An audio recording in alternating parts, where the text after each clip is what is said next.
ಭೂಮಿಯ ತುಂಬ ಅನಾಥರೆಂಬ ಕೋಟ್ಯಾನು ಕೋಟಿ ಕೂಗು ಇದೆ.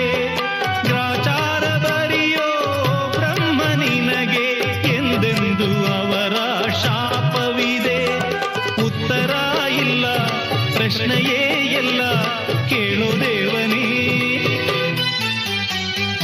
ಅನಾಥ ಮಗುವಾದೆ ನಾನು, ಅಪ್ಪನೋ ಅಮ್ಮನೋ ಇಲ್ಲ, ಅಣ್ಣನೋ ತಮ್ಮನೋ ಇಲ್ಲ.